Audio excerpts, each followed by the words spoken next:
वो लोग सोच रहे होंगे कि सर पे पगड़ी क्यों है। पगड़ी नहीं बोलेंगे ना, इसको क्या बोलेंगे?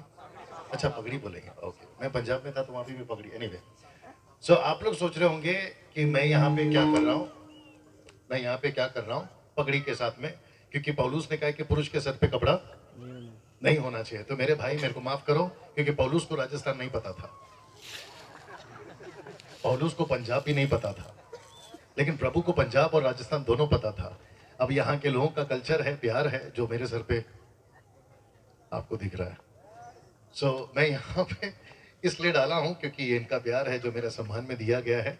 एक बार घुमा दीजिए, क्योंकि ये सेकंड पार्ट है तो अलग लोग देखेंगे, तो थोड़ा प्यार से घुमा रहे विलियम, है ना। सो मैं यहाँ पर हूँ राजस्थान के उदयपुर के एक पई बोलकर एक गाँव है, और ये कन्वेंशन चल रहा है यहाँ पर, हर साल होता है। 7वां है 8वां है? ओह, मैंने कुछ ज्यादा बोल दिया नहीं, ये 3रा कन्वेंशन है और हम यहाँ पर हैं और प्रभु के वचन को बांट रहे हैं। सो आप सभी का स्वागत है जो भारत से हैं, पड़ोस के देश पाकिस्तान से, नेपाल से हैं, अमेरिका, ऑस्ट्रेलिया, अफ्रीका से जितने भी मेरे मित्र हैं, आप सभी जो मेरे लिए प्रार्थना करते हैं। यहाँ पर मैं हूँ वचन की सेविका के लिए ना। अब हम शुरू करते हैं और उसी घेर में रहेंगे जो घेर हमने पहले छोड़ी थी। तो आप लोग तैयार हैं? जोर से बोल दिए यस। ओके, नाउ साथ ही साथ मैं चाहता हूं कि सबसे पहले एक वचन को पढ़ा जाए, और मैं चाहता हूं कि बड़े ध्यान से सुनिएगा। The book of Isaiah chapter 43 and verse 4, यशाया की पुस्तक उसका 43 वचन 4। जो लोग पीछे बैठे, सर मेरी आवाज आप तक पहुंच रही है? पासो जी भैया, क्या बात है, वंडरफुल। चलिए, मैंने कहा था लंच के, क्षमा करें, टी के पहले कि मौसम ठीक हो जाएगा। मौसम ठीक हो गया, बस तो प्रभु कंट्रोल में है जी। आइए सुनते हैं। मेरी दृष्टि में तू अनमोल और प्रतिष्ठित ठहरा है। वापस, मेरी दृष्टि में तू अनमोल और प्रतिष्ठित ठहरा है। वापस बोला, प्रतिष्ठित, प्रतिष्ठित, वाह कठिन हिंदी है। हाँ, प्रतिष्ठित, मेरे को ठीक करो यार, बोलो बोलो क्या? प्रतिष्ठित, ठ है, ठ नहीं है जी, जो भी है। हम क्यों प्रतिष्ठित, आ गया, हम क्यों प्रतिष्ठित हैं, हम क्यों अनमोल हैं? बोल दीजिए। नंबर 1, एक तो टेबल के ऊपर वाले, दूसरा चुने हुए हैं, चौड़े वाले नहीं, सकरे वाले हैं। और परमेश्वर का यशाया 1:9 तो आप भूलेगा ही नहीं, क्योंकि परमेश्वर ने यदि थोड़े से लोगों को नहीं बचाया होता, गई भैंस। आप मेरे साथ में? तो इसका मतलब है हम प्रतिष्ठित लोग हैं, हम अनमोल लोग हैं। आइए देखते हैं क्यों। मेरी दृष्टि में तू अनमोल और प्रतिष्ठित ठहरा है, और मैं तुझसे प्रेम रखता हूं। कितनी अच्छी बात है कि परमेश्वर हमसे प्रेम रखता है। एक बार परमेश्वर के लिए ताली हो जाए कि वो आपसे प्रेम रखता है। अच्छा, ये जो महिलाएं की तादाद बढ़ती चली जा रही है, वहां तक में आप लोग शो नहीं करेंगे, जीएसटी फ्री है। नहीं, मुझे लगा आपको नहीं पता था। एक बार सिर्फ महिलाएं ताली बजाकर चिल्लाकर, देख रहे हो, टक्कर देना है अभी आप लोग। एक बार पुरुषों का हो जाए, क्या बात है। इनको क्या लगा मालूम है? गिफ्ट मिलेगा। लिखा है परमेश्वर आपसे प्यार करता है जी। इस कारण मैं तेरे बदले मनुष्य को और तेरे प्राण के बदले मैं राज्य के लोगों को दे दूंगा। आप समझे अभी? अच्छा, कल रात को क्या सिखाए थे? बाइबल पढ़ते वक्त में किस पे जोर देना है, कहां पे एम्फसाइज करना है। तो इसका मतलब है परमेश्वर हमसे प्रेम करता है, अच्छी बात है। हम अनमोल हैं, अच्छी बात है। हम प्रतिष्ठित हैं, ये भी अच्छी बात है। लेकिन निचोड़ कहां है? ये परमेश्वर कहता है, बेटा डैनियल, पतरस याद आ गया, तुझसे प्यार करता हूं, लेकिन इसलिए करता हूं क्योंकि मेरा उसमें स्वार्थ है। क्या बात है। आपको उसने चुना है, उसमें उसका, जरा जल्दी आया करो, है ना, कुर्सी वाले भाई लोग, आप लोग भी आया करो। परमेश्वर आपसे प्यार करता है, ये उसमें उसका स्वार्थ है। उसने आमोस साहब को चुना, आया करो जल्दी से। उसने अय्यूब साहब को चुना, हारून साहब को बचा लिए, और जितने के दास यहां पर बैठे आपको बचा लिए, उसमें उसका स्वार्थ है। याद आ गया कुछ मैंने बताया था सैमुएल के बारे में? इसका मतलब है 25 साल पहले मुझे प्यार करके चुना, ये उसमें उसका सीधे ब्रदर। तो प्रभु कहता है, मेरा स्वार्थ यह है कि डैनियल, क्या तू मेरे लिए लोगों को जीतेगा? वाह, क्या था मत्ती 7:21 में? भविष्यवाणी कर लिए, दुष्ट आत्माएं निकाल लिए, आश्चर्य कर्म कर लिए, लेकिन मेरी मर्जी पे नहीं चले और पिता की इच्छा क्या मत पढ़िए। पिता की इच्छा है, दूसरा पत्रस 3 अध्याय वचन 9, एक भी व्यक्ति का नाश ना हो। आप नहीं समझे अभी भी, एक भी व्यक्ति का नाश ना हो। अगर पत्नी का उद्धार हुआ है तो पति का होना चाहिए, ये उसका स्वार्थ है। अगर पति बच गया तो पत्नी बचना चाहिए, ये उसका स्वार्थ है। माँ बाप बच गए, बच्चे बचना चाहिए, आइए जल्दी से, ये उसका स्वार्थ है। बच्चे बच गए तो माँ बाप बचना चाहिए, ये उसका स्वार्थ है। अगर अड़ोसी बच गया तो पड़ोसी बचे। क्या बात है, तालियां नहीं बजेगी लेकिन। कम ऑन, यस और नो? तो इसका मतलब है प्रभु कहता है कि मैंने तुझे प्यार किया। एक साथ सब लोग बोल दीजिए, प्रभु मुझे प्यार करता है। उसमें उसका स्वार्थ है, सीधा। तो प्रभु कहता है मुझे मुझे मुझे कुछ चाहिए। डैनियल, मुझे तेरे से कुछ चाहिए। मैंने तुझे आवाज दी, मैंने तुझे पर्सनैलिटी दी, मैंने तुझे 2 पैर दिए, मैंने तुझे 2 हाथ दिए, मैंने तेरे ऊपर अभिषेक दे दिया, मैंने तेरे ऊपर अपनी आत्मा दे दी, मैंने 9 वरदान दे दिए, मैंने तुझे सब चीजें दे दी, लेकिन उसमें भी मेरा स्वार्थ है। और वो स्वार्थ क्या है साहब? देश देश के लोगों को, जाति जाति के लोगों को मुझे बचाना है। Come on, hallelujah. तो इसका मतलब है कि आप प्रभु में आते हैं, आगे बोल दीजिए जल्दी से, उसमें उसका स्वार्थ है। आगे आप शायद भूल गए, रिपीट कर देता हूं, आप प्रभु में आ गए, ये उसका स्वार्थ है। जॉनी साहब जल्दी आइए, मुझे आपको एक छोटा सा डेमोन्स्ट्रेट करके बताना। आइए सर, आयुब साहब रेडी रहिएगा, एक वचन पढ़ना। अमोस साहब का डंडा लेकर आइए, आज काम आया, आज काम आया। क्या बात है, आइए सर। ओके, इसको कहते हैं योग। आइए सर, थोड़ा झुक जाइए, ऐसे झुक जाइए, वेरी गुड। इनकी पत्नी आइए, आइए। कहाँ है सर? आज तो आपको पता है ना कि आपकी वाली आई है। देखो, आपने नहीं झुकाया, हमने झुका दिया। वापस झुकिए। आपको पता है मत्ती 11:28, रुक जाइए आयुब भाई, सिर्फ निकाल के रखिए। आपने कभी मत्ती 11:28 पढ़ा है सर? कोई बता सकता है क्या है? हे बहुत से दबे लोगों, शुरू हो जाइए, आगे का बोलना था ना। हाँ, राइट। हमने अभी तक मत्ती 28 पे जोर दिया था, लेकिन आइए देखते हैं मत्ती 28 के बाद में 29 है, उस पे जोर देते हैं जी। हे सब परिश्रम करने वालों जी और बहुत से दबे हुए लोगों, हाँ, मेरे पास आओ। क्या बात है, मैं तुम्हें विश्राम दूंगा। फोटो भी मार देना बीच में। हाँ, आगे बस 1 मिनट रुक जाइए। हे बहुत से दबे लोगों, तो इसका मतलब है, सब यहां देखिए, सब यहां देखिए, तो इसका मतलब है डैनियल राज, आमोस, आयुब साहब, हारून साहब और जितने आप लोग यहां पर बैठे हैं, आप सब पहले ऐसे थे बोझ के दबे। यस और नो? प्रभु कहता है वो कौन सा बोझ था? पाप का। वो कौन सा बोझ था? शैतान का। वो कौन सा बोझ था? नरक का। प्रभु कहता है मैं आया, जरा जल्दी देख लीजिए प्लीज, मैं आया और तुम्हारे बोझ को, सीधा हो जाइए, सीधा हो जाइए, मैंने हटा दिया। तालियां हो जाए इस बात पे, क्या बात है। इसका मतलब है आपको जाना नहीं है जब तक कहा नहीं जाए। ओके, खड़े रहिए ऐसे। इसका मतलब है प्रभु ने पाप का बोझ, आगे का बोल दीजिए, हटा दिया। नरक का बोझ हटा दिया, श्राप का बोझ हटा दिया, शैतान का बोझ हटा दिया। और अब ये भाई साहब क्या हो गए? दोनों हाथ ऊपर, भाई साहब आजाद हो गए। राइट भैया, जल्दी आया करो। यस और नो? ये गलत है। जल्दी पूछो कैसे? अभी बताते हैं ऐसे। पढ़िए 29, थोड़ा सा पी लेता हूं। मेरा जुआ अपने ऊपर उठा लो और मुझसे सीखो, क्योंकि मैं नम्र और मन में दीन हूं और तुम अपने मन में विश्राम पाओगे। वापस पढ़ना 29 को, शुरू करना। मेरा जुआ अपने ऊपर उठा लो और मुझसे सीखो, क्योंकि मैं नम्र और मन में दीन हूं। ओके, अब सब लोग यहाँ पे ध्यान से देखिएगा भैया, सब लोग तैयार हैं? मेरा प्रश्न क्या था? पहला ये आदमी बोझ में था, थोड़ा और झुकिए। पहला ये आदमी बोझ में था, जोर से। यस, प्रभु ने हटा दिया। राइट, ये कौन सा वचन है? 28। लेकिन जॉनी को लगा, डैनियल को लगा कि अब हम आजाद हैं। सीधा हो जाए, अब हम आजाद हैं, इसलिए अभी हम लोग नाच सकते हैं। आ रहा है ना समझ में? इसलिए हम लोग गा सकते हैं, खुशियां मना सकते हैं, फिलिपियो 4:4 पूरा कर सकते हैं। प्रभु में सदा आनंदित रहो। ऊपर से परमेश्वर को बोलते हैं, पिकनिक जा रहा हूं, बस को संभालना, पिकनिक जा रहा हूं, प्लेन को संभालना, फैमिली के साथ में जा रहा हूं, आशीष देना। ऊपर से परमेश्वर बोलता है बेटा 28 पढ़ेगा, 29 नहीं पढ़ेगा। मेरे को आपकी वाली फीलिंग आ रही है। 29 नहीं पढ़ेगा, तब पढ़ा गया 29। लिखा है, झुक जाइए, लिखा है मेरा जुआ, इंग्लिश में लिखा है टेक माई योक।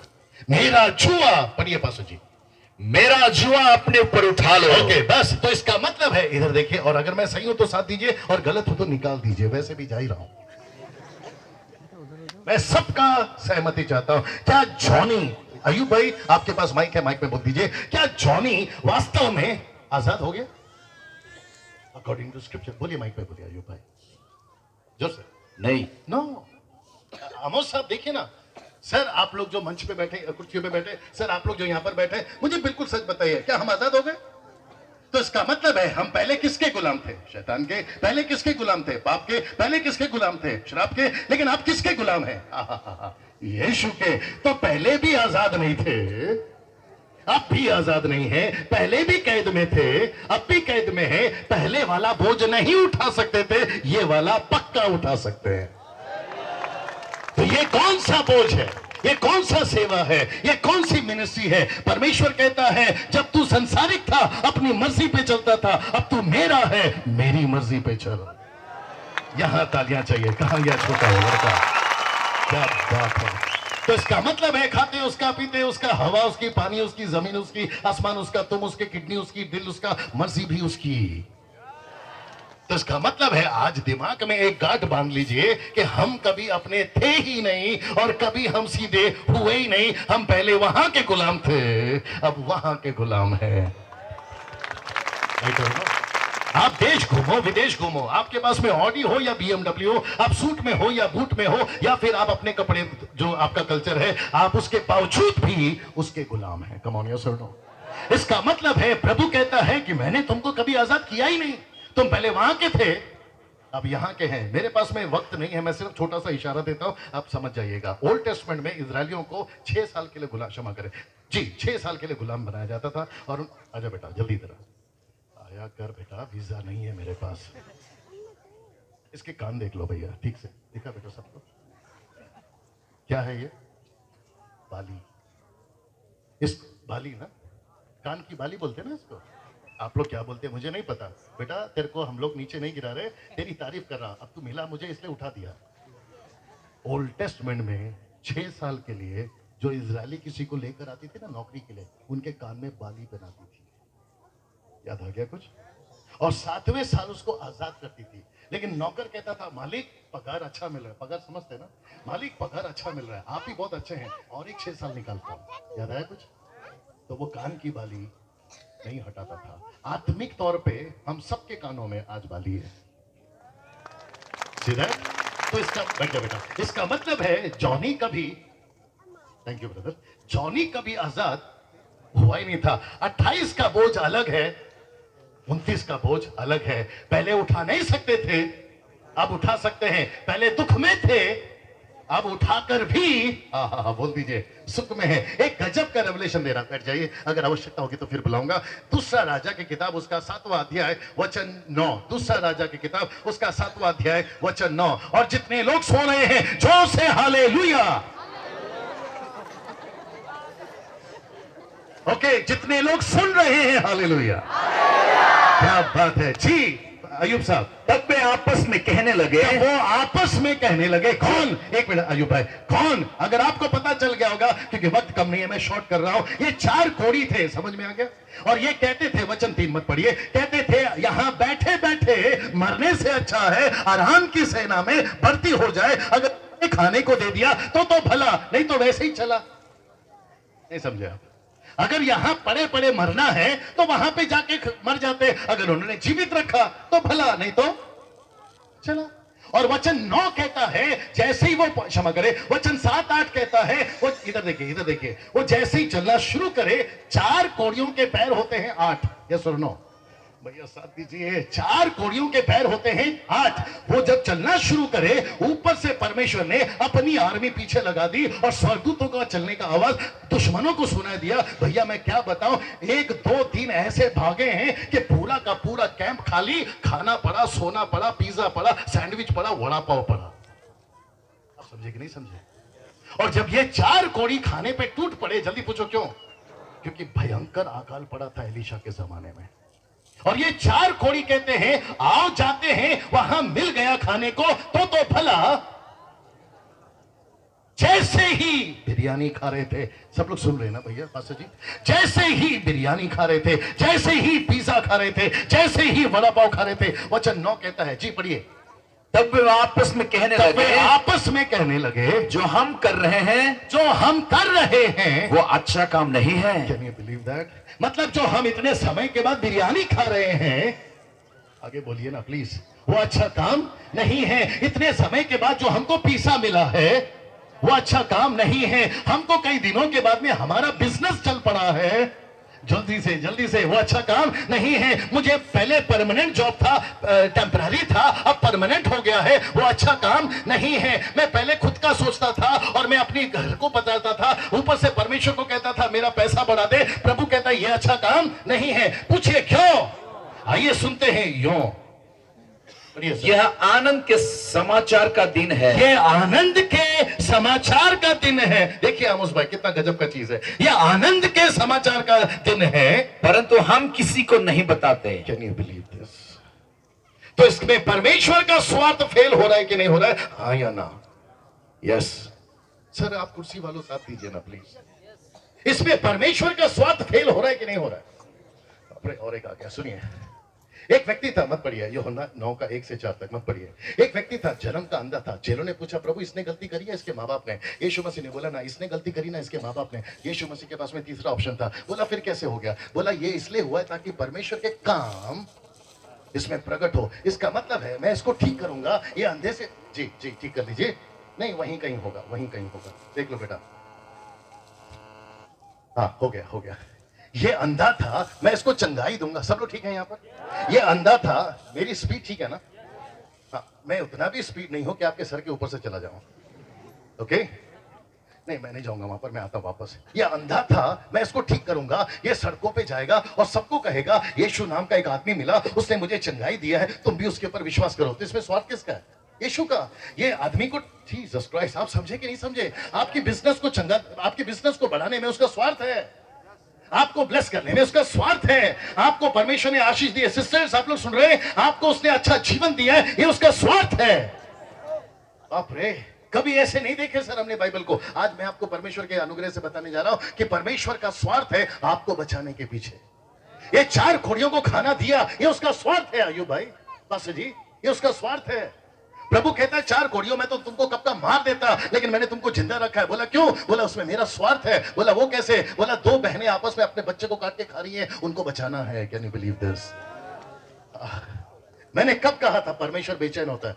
यहां कहा था कि नहीं कहा था? परमेश्वर बेचैन होता है। मूसा को तकलीफ में डाल दिया, योना को तकलीफ में डाल दिया, पूरे समंदर में तूफान उठा दिया, उसमें उसका स्वार्थ है। कैसा लग रहा है साहब?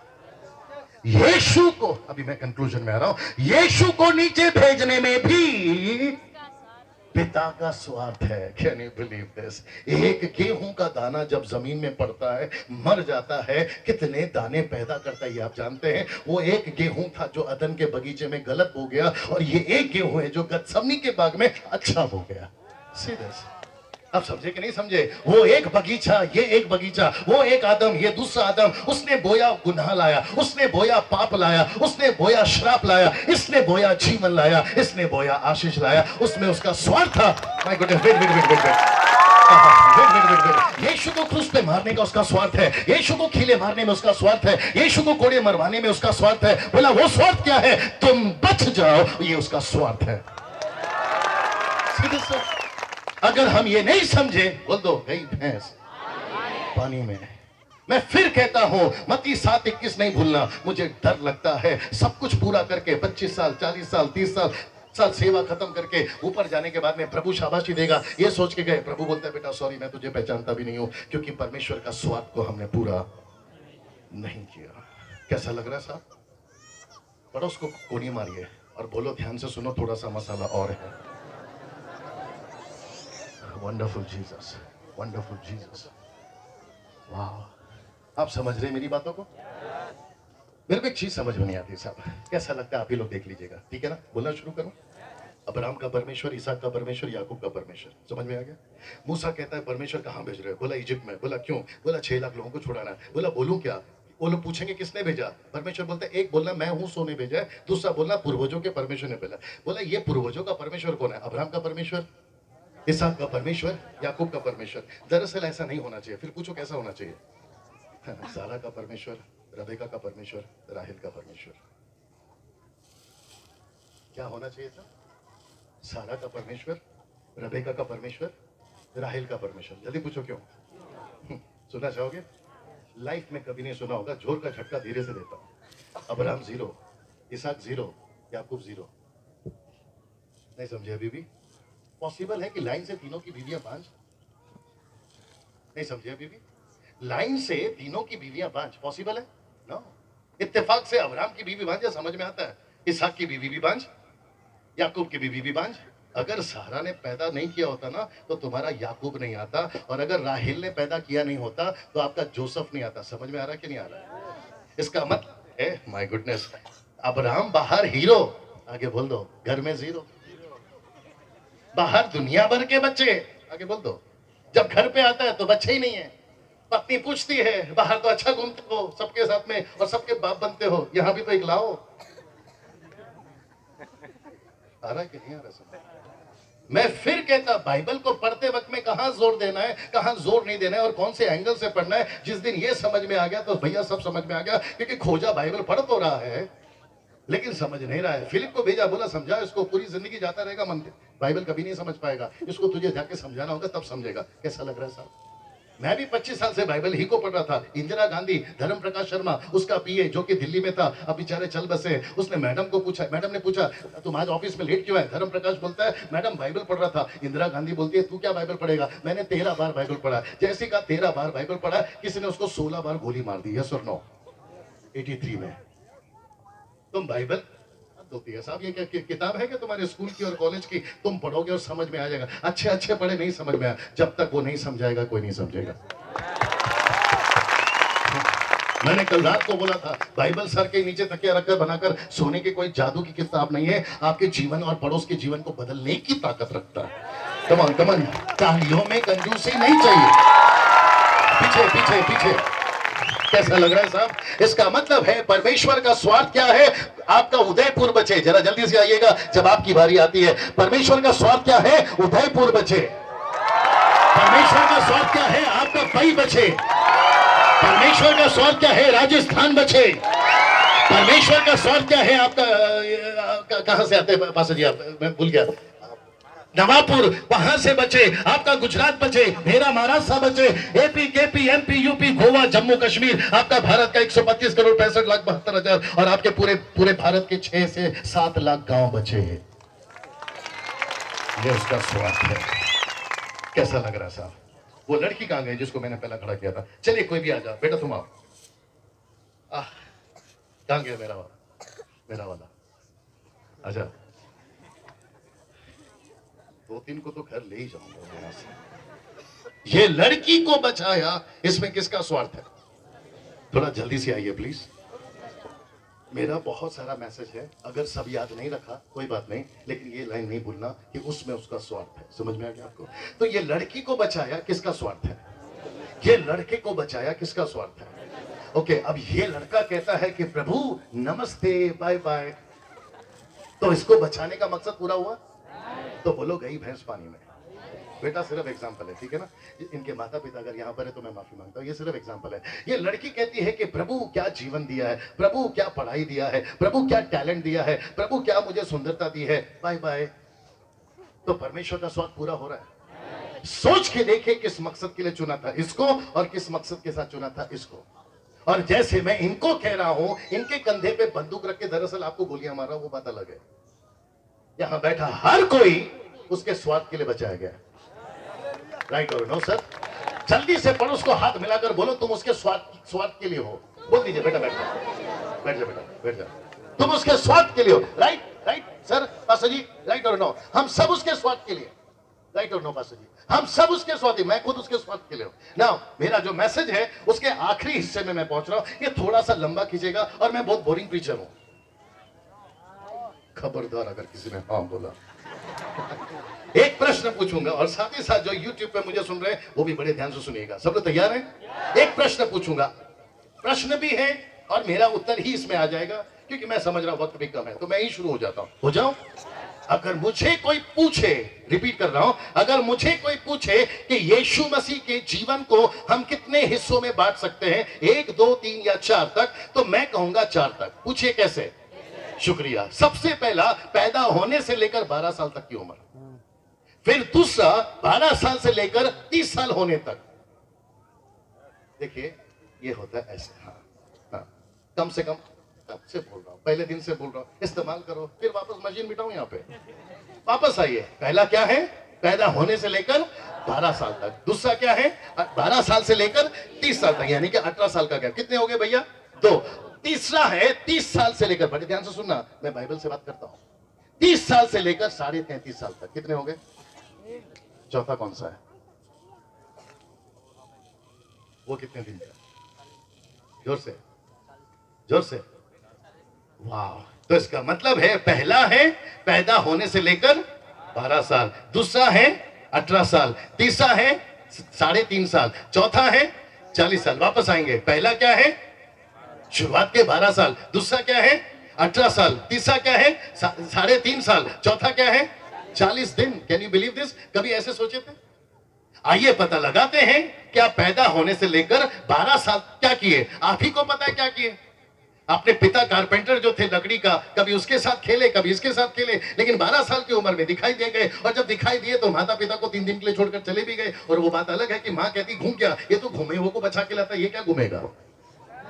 आप नहीं समझे शायद।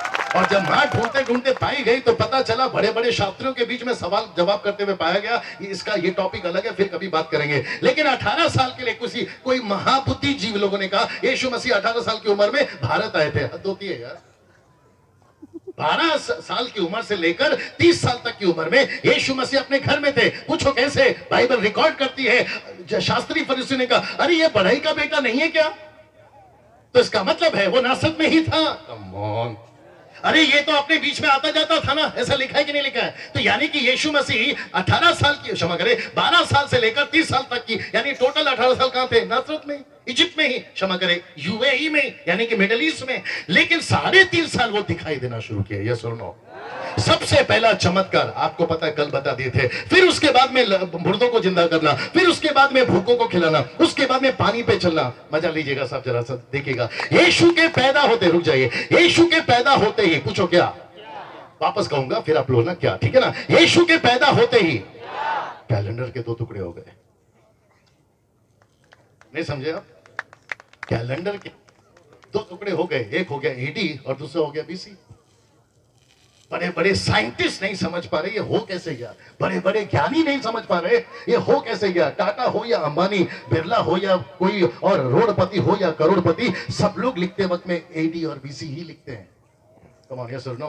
भारत का हो या फिर अमेरिका का हो या फिर कहीं का भी हो, 710 करोड़ की आबादी, 7.2 बिलियन पॉपुलेशन जानता है एडी क्या है और बीसी क्या है। और ये कब हुआ साहब? यीशु के पैदा होते ही। कम ऑन, यस और नो? ये 3.5 साल में, डंके की चोट पे बोलता हूं, इस पृथ्वी पर कोई ऐसा व्यक्ति नहीं आया जैसा यीशु है। यस और नो? कुछ लोग बोलते हैं डैनियल भाई तुम यीशु का प्रचार करते वक्त में बहुत घमंड में दिखते हो। मैंने बोला किसी राजा की बात थोड़ी कर रहा हूं, राजाओं के राजा की बात कर रहा हूं। बाहर के लोग नारे लगाते, अगर कोई यहाँ के मंत्री बैठा तो माफ करिए, बाहर के लोग नारे लगाते, जब तक सूरज चांद रहेगा इसका उसका नाम रहेगा, इसका उसका नाम तो चला जाता है लेकिन सूरज चांद रहता है। तो ये सुनो, अगर ये डायलॉग किसी को मारना है तो सिर्फ यीशु के लिए बनती है। जब तक सूरज चांद रहेगा नहीं, सूरज रहे या ना रहे, चांद रहे या ना रहे, ये था, ये है और ये रहेगा। ये सुनो, ये वेट, ये अल्फा है, ये ओमेगा है, ये आदि है, ये अंत है। डंके की चोट पे बोलता हूं, हिंदुस्तान के सारे लोग सुन लीजिए, अमेरिका के सारे लोग सुन लीजिए, एक भी किताब में निकाल कर बताइए ऐसा कोई बोल सकता है कि मैं अल्फा हूं, मैं ओमेगा हूं। जो कहोगे हार जाऊंगा। कम ऑन, यस और नो? कोई बोल सकता है सर मैं आदि था, मैं अंत था? नहीं बोल सकता। तुम किसी का भी नाम ले लो। हाँ, यहां पर मेरी मुसीबत यह है कि मैं यहां पर नाम नहीं लेना चाहता हूं, हालांकि लेना चाहता हूं, लेकिन आके आप लोग को सेवा करना है, क्योंकि आ बैल मुझे मार वाला काम मैं नहीं करता। अब मेरे साथ में मैं ऐसी खुले मंच पे प्रचार करता हूं। अभी क्रिसमस के टाइम पे बॉम्बे में फेसबुक पे जितने लोग हैं मेरा फोटोज देख लीजिएगा, मैं खुले मंच पे प्रचार कर रहा था मुंबई के अंदर क्रिसमस के टाइम पे। मेरे को मौका मिला, pulpit ready, sound ready, music ready, सब खत्म, मेरा टाइम आया। मैंने बोला बहुत बहुत धन्यवाद, आपने मुझे बुला लिया, मुझे मौका दिया। वहां पे सब तरह के लोग बैठे हुए थे। मैंने बोला सर यीशु ही मार्ग है, यीशु ही सत्य है, यीशु ही जीवन है। इतने में खड़ा हो गया, बोला हमारा भी है। मैंने बोला तेरा भी होगा तो तेरे वाले को बोल मर के दिखा है। बोला हमारा वाला मरा। मैंने बोला तेरे वाले को बोल जी के बताया। तब वहां पर उसकी बोलती बंद। राइट और नो? आपका वाला मर सकता है। अय्यूब साहब देखिए कितनी गजब की बात है। आपका वाला मर सकता है, आपका वाला चीख के बताए। इतिहास गवाह है, बड़े बड़े मंत्री आए, बड़े बड़े राजा आए, सबके सब मर गए, उनकी कब्रें अभी भी हड्डियां पड़ी सूख रही है। अपना वाला आया, वेट, अपना वाला आया, अपना वाला मरा, अपना वाला जी उठा। इतिहास गवाह है, कब्र अभी भी खाली पड़ी है, यीशु जी उठा है, आपको वापस आ रहा है। वाह, जब सीटी बजाता तो इको दिया कर पैसे बढ़ाऊंगा। कैसा लग रहा है साहब? यीशु के जैसा कोई नहीं है। सी 3.5 साल क्या करे साहब? 4 दिन का मरा हुआ आदमी को जिंदा करा, नहीं करा? बाइबल नहीं बताती? अबे क्या हो रहा है मेरे साथ में? एक व्यक्ति था साहब, वैसे ही आप लोग ने मेरे को सिग्नल दे दिया है, रात के 12 बजे तक प्रचार करो। सुनो, एक व्यक्ति था साहब, उसका नाम था जकई। जकई बोलता है आजकल मार्केट में एक आदमी का नाम फेमस हो रहा है। फेसबुक पे उठा के देखो, समझ में आ गया ना? फेसबुक, हाँ उस जमाने की बात कर रहा हूं। फेसबुक उठाकर देखो यही दिखता है, व्हाट्सएप पे देखो उठाकर देखो यही दिखता है। आज तक वाला, एनडीटीवी वाला, स्टार प्लस वाला, सारे के सारे उसी को कवर करे। नाम क्या है? यीशु। वो जकई कहता है जरा सुनता हूं ये आदमी कौन है, जरा देखता हूं ये आदमी कौन है। बेचारे का प्रॉब्लम था, पूछो क्या? हाइट कम थी, पेड़ पे चढ़ गया। बस जी, उसकी हाइट कम थी, पेड़ पे चढ़ गया। कितनी बार गिरा वो बात अलग है, कितनी बार फिर कोशिश करा वो बात अलग है, लेकिन फाइनली ही मेड इट। आखिरकार वो पेड़ पे चढ़ गया। उसको क्या लगा मालूम है? मैं अकेला देख रहा हूं, उसको नहीं पता कि परमेश्वर भी उसको देख रहा है। इसको लगा कि मैं यीशु को देखूंगा, इसको नहीं पता था कि यीशु तेरे को देख रहा है। कब से? बोला जब से घर से निकला तब से। हाँ, आप लोग भी यही सोचे होंगे, मीटिंग में जाके देखते हो क्या रहा है। आपको लगा कि आप मीटिंग को देखने आए, मेरे दोस्त, वो आपको देखने आया है।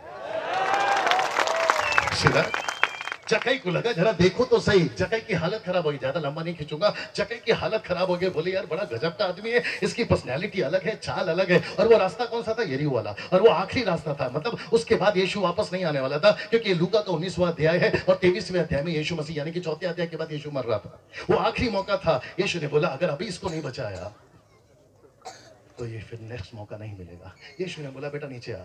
जकई बोला अरे बाप रे, ये आदमी मेरे को क्यों बुला रहा है? ऊपर से पीटर बोल रहा है। थोड़ा सा कल्पना करना शुरू करिए, ऊपर से पीटर बोल रहा है प्रभु जल्दी चलिए। बॉडीगार्ड्स पता है ना क्या होता है? जल्दी पूछो क्या होता है? मुंबई की भाषा में चाय से ज्यादा गर्म केटली। आपने सुना है चाय से ज्यादा केटली गर्म? यीशु बोलता है बेटा मेरे को उसका उद्धार करना है। पीटर बोलता है, John, Jacob, Peter, Philip, Andrew, सब लाइन है, कोई टच नहीं करेगा। समझ में आ रहा? जब प्रभु के लोग भी आते मालूम है, बॉडीगार्ड्स साथ में आते हैं। मैं इसके ऊपर नहीं जाऊंगा। यीशु मसीह को पतरस बोल रहा हूं, पतरस यीशु मसीह को बोल रहा, प्रभु जी बीच में क्यों खड़े हो गए? ऊपर क्या देख रहे हो? आपका अगला मीटिंग वो पहाड़ पर है, आपका अगला मीटिंग वो पेड़ के नीचे। समझ में आया? यीशु मसीह बोलता है सारे मीटिंग कैंसिल कर। बोला क्यों? बोला आज इसके घर जाना। यीशु कहता है आज इसके घर जाना है। बोला वो क्यों? मत पढ़िए, लिखा है लूका 19:10 मत पढ़िए, लिखा है मनुष्य का पुत्र खोए वो को ढूंढने और उनका उद्धार करने आया है। तो इसमें यीशु का स्वार्थ भी है, उसमें परमेश्वर का स्वार्थ भी है। जकई को बचाने के पीछे उसका स्वार्थ है। Can you believe this? तो यीशु मसीह पैदा होने से लेकर 12 साल तक, 12 साल से लेकर 18 साल तक दूसरा, और तीसरा है 3.5 साल। कितने साल सर?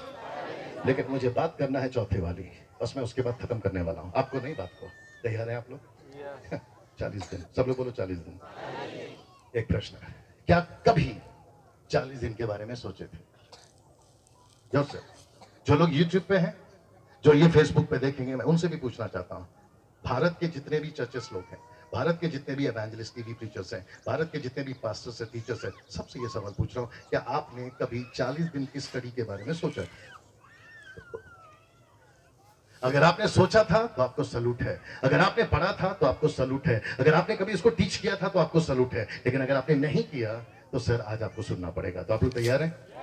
आइए सुनते हैं। अय्यूब साहब आपकी थोड़ी सी कसरत ज्यादा हो जाएगी, लेकिन प्लीज आप पढ़िएगा, बड़ा अच्छा पढ़ते हैं। एक बार ताली हो जाए अय्यूब साहब के लिए।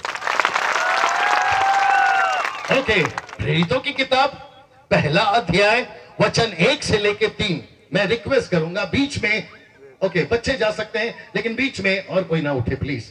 आप सब कुछ कर चुके हैं, मैं जानता हूं, आपको सारा चीज का ब्रेक दे दिया गया है और यही वजह थी ब्रेक देने का। सो कोशिश करिएगा, ये जिंदगी बदल देने वाला संदेश है, ये मैं नहीं प्रभु बात कर रहा है। आमीन।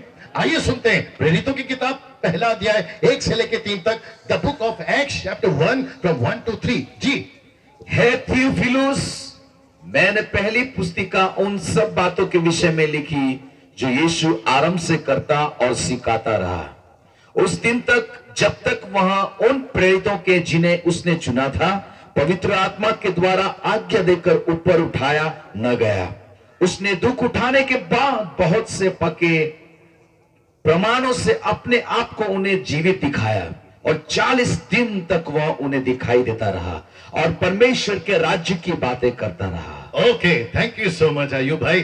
वापस से सब लोग को पूछूंगा, सब लोग सुन रहे हैं? ओके, अयूब साहब पहला लाइन फिर से पढ़िए, फर्स्ट लाइन। हे थियोफिलुस, लिखा है हे थियोफिलुस, मैंने पहली पुस्तिका, मेरी पहली पुस्तिका। एक मिनट रुक जाएंगे अयूब भाई, वापस से इधर देखिए प्लीज। मेरी पहली पुस्तिका। तो मैं जितने बाइबल के जानकार है उनसे पूछना चाहूंगा, ये इसका लेखक कौन है? एक्ट्स का लेखक कौन है? लूका। Very good. इसकी दूसरी, क्षमा करें, इसकी पहली पुस्तक कौन सी है? ऑफ कोर्स लूका। तो इसका मतलब है इसकी पहली पुस्तक का नाम है लूका, इसका राइटर का नाम है लूका, इसकी दूसरी पुस्तक का नाम है प्रेरितों की किताब। यस और नो? मेरा एक प्रश्न है, पूछ सकता हूं? ओके, जब आपने पहली पुस्तक लिख दी है, वो भी कितने अध्याय? टोटल 24 अध्याय, पैदा होने से लेकर मरने तक, मरने से लेकर जी उठने तक। सब लोग सुन रहे हैं ना? जब आपने पहली पुस्तक लिख दी है तो फिर आप दूसरी पुस्तक क्यों लिख रहे हैं? सवाल तो पूछना पड़ेगा, सवाल तो पूछना पड़ेगा, लॉजिक है, जवाब तो बनता है। आमीन। आपने कभी किसी को लेटर लिखा कि भाई मेरे घर पर आ जाओ, या व्हाट्सएप पे मैसेज भेजा? यस। भेजते ही आपने तुरंत एक और मैसेज भेजा तो वो बंदा क्या बोलेगा? यार अभी ऑलरेडी एक भेजा है, दोबारा क्यों भेज रहे हो? यार है ना समझ में? जब आपने पहला एक मैसेज भेज दिया है तो दोबारा क्यों भेज रहे हो? तब वो क्या बोलेगा मालूम है? मेरे पहले व्हाट्सएप के मैसेज में मैं डेट लिखना भूल गया था, मेरे पहले व्हाट्सएप के मैसेज में मैं टाइम लिखना भूल गया था, मेरे पहले व्हाट्सएप के मैसेज में मैं एड्रेस लिखना, समझ में आ रहा है? तो इसका मतलब है लूक ने अपनी पहली पुस्तक में कुछ ऐसा नहीं लिखा, इसलिए वो दूसरी पुस्तक लिखा है। सीधा है? ना मत बचाओ, सुनिए, क्या आपको जैसा ठीक लगे। मैं चाहता हूं बड़े ध्यान से सुनिए, मैं धमकी की चोट पे बोलता हूं। आपको ऐसे मैसेजेस जो मैं पहले दिन से बोल रहा हूं, आपको YouTube पे किसी और का बोला हुआ आपको नहीं मिलेगा। पता है क्यों? क्योंकि मैं YouTube से चोरी करके प्रीच नहीं करता। आपने देख लिया होगा यहां पर कोई नोट्स नहीं है। 3 दिन से मैं बाइबल ओपन नहीं कर रहा हूं, देखा है आपने जी? तो इसका मतलब क्या है? मैं किसी और का प्रीच नहीं कर रहा हूं। जो खाना, कौन खाना बना रहे मेरे लिए, हमारे लिए, भाई के लिए कौन बना रहे खाना? यहाँ पे सिस्टर हाथ उठाइए। गजब है, ये मेरे को टक्कर दे रहे। दरअसल टक्कर समझते हैं आप जी? चावल, चपाती, वो भी गरम गरम, सलाद, दाल, चिकन या मटन, कम से कम 6-7 आइटम तो ये दाल ही देते टेबल के ऊपर, और वो भी हमारे पहुंचने से पहले। पता है ऐसा क्यों कर रहे हैं? पूछो क्यों? ये बोलते हैं जब तुम हमको इतना खिला सकते हो, हम भी कम हैं क्या? आप समझे मेरी बात को? पॉइंट क्या है मालूम है? यहां पर हम सभी को यह समझना जरूरी है कि परमेश्वर के कुकर में पक क्या रहा है। हम परमेश्वर के कुकर में पका हुआ जब खिलाएंगे ना, तो भेड़ें अच्छा सा हष्ट पुष्ट होंगी। Please don't take it personal. हम दूसरों के बासा खाना खिलाएंगे जो किसी ने यूट्यूब पे डाल दिया है, वो बासा खाना खाकर या तो ये बीमार हो जाएंगे या तो ये सिस्टम में गड़बड़ हो जाएगा। आप समझ गए? परमेश्वर मन्ना जब हर दिन नया खिला सकता है तो ये मन्ना तो खिला ही सकता है ना। मैं पहले दिन, मत रुक जाइए, मैं पहले दिन से बोल रहा हूं, हम नकल नहीं करेंगे, हम सीधा खुदा से मांगेंगे। आमीन। किसी का फोन बज रहा है, कंट्रोल कर लीजिए बेटा, है ना? मैं वापस आता हूं। पाउल, क्षमा करें, लूक कहता है मेरी पहली पुस्तक। तो प्रश्न उठता है दूसरी पुस्तक क्यों लिखा? इसका मतलब है पहली पुस्तक में आप कुछ लिखना, जल्दी से बोल दीजिए, भूल गए थे सही आपने नहीं लिखा, वो बात अलग है, लेकिन आपने लूका की पुस्तक में 40 दिन का नहीं लिखा। मैं आपको वापस कहता हूं, मैं 25 साल से इसको पढ़ रहा हूं। अगर कोई मुझे लूका की किताब में, मत्ती की किताब में, मरकुस की किताब में, यूहन्ना की किताब में, मत्ती की किताब में 28 अध्याय, मरकुस में 16, लूका में 24, यूहन्ना में 21, अगर एक भी जगह पे 40 दिन का लिखा हुआ बोलते मेरी 1 करोड़ की प्रॉपर्टी है मुंबई में, बीवी बच्चों को छोड़कर, तुम्हारे नाम कर दूंगा। आज शुक्रवार है, सच बोल रहा हूं। Come on.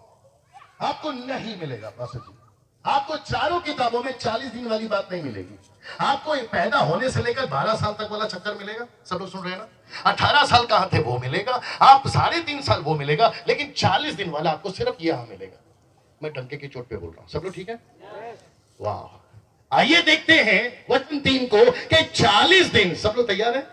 40 दिन आप पृथ्वी पे क्यों थे?